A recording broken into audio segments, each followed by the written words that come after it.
Mike, it's great to see you again. It's been a couple years since we bumped into each other at the AT&T. Well, actually, it was the Atlanta Chamber of Commerce event. It was, yeah.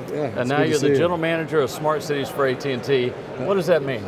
Yeah, so AT&T actually has decided to stand up a separate business inside of IoT and really focus on driving smart city awareness and smart city solutions to help cities and citizens solve problems and have better living experiences in the areas which they reside.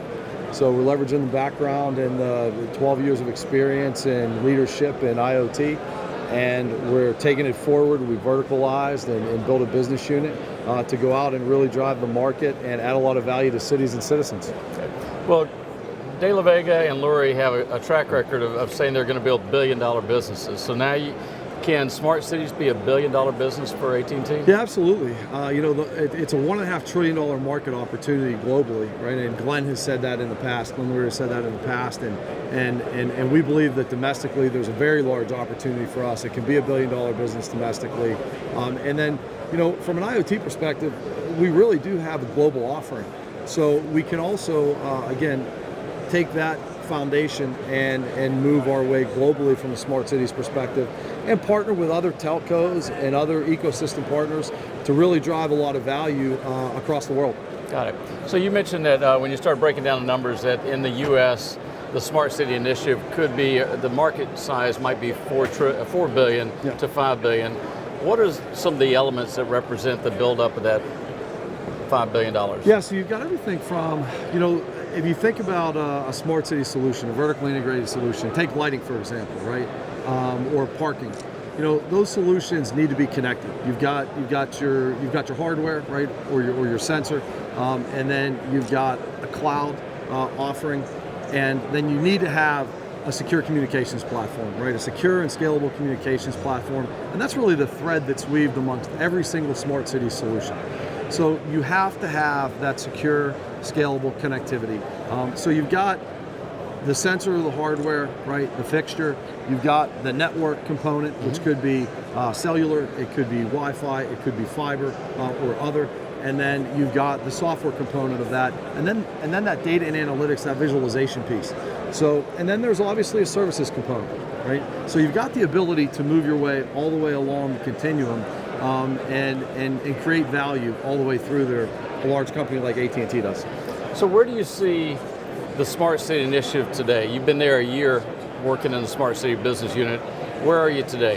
Yeah, so we've developed a framework that we announced at CES, and that framework includes different connectivity types as one of the pillars, technology offerings, which include security and cloud offerings, and then we've got some third-party offerings in there.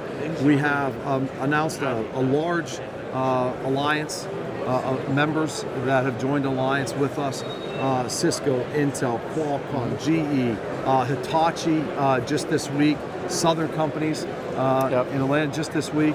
And then we have vertically integrated solutions like lighting and like public safety solutions that we'll provide. We do that within a framework. We've announced some spotlight cities. The goal is to go into Atlanta, Chicago, Dallas. We just announced Chapel Hill and Montgomery County to show some diversity in the types of areas that we can add value to.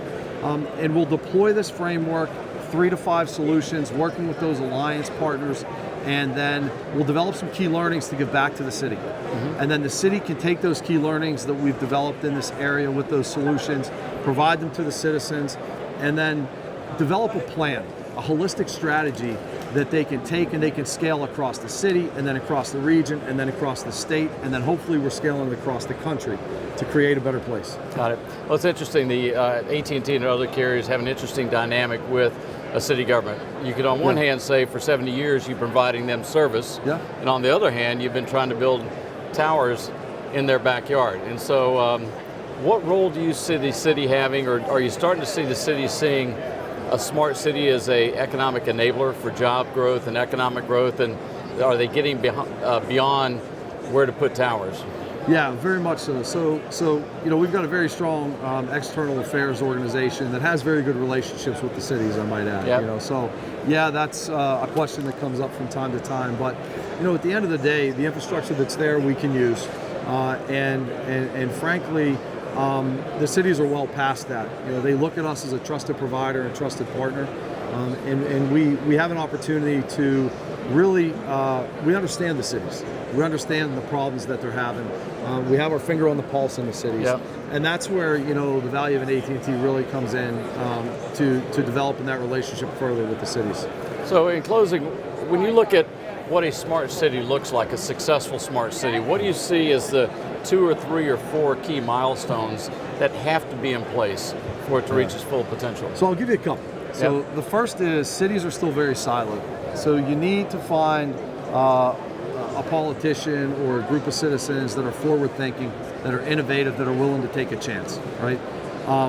When I think about smart cities today, I see a lot of smart projects, right? What I'm hoping to see is in 10 years down the road, a holistic strategy that's been deployed that truly creates a smart city, right? So to get from smart projects to a truly smart city and a smart region and a smart state, you've got to have visionaries within the city, and there's very specific platforms that citizens are interested in. One is sustainability, one is public safety, right? And then one is citizen engagement and economic development. They want to be able to engage with the city, they want to be able to create and build businesses, right? And that's good for the cities and themselves, and it's good for the citizens. So it's a recruitment tool, it's a retention tool, and then it also provides investment into those regions, and the ability for large companies to make investment in the regions if they feel there's a talent pool there, and that will allow cities to grow a lot faster and really maximize the value of what a smart city can be. Right. Mike, it's great seeing you again. It's great seeing you as well.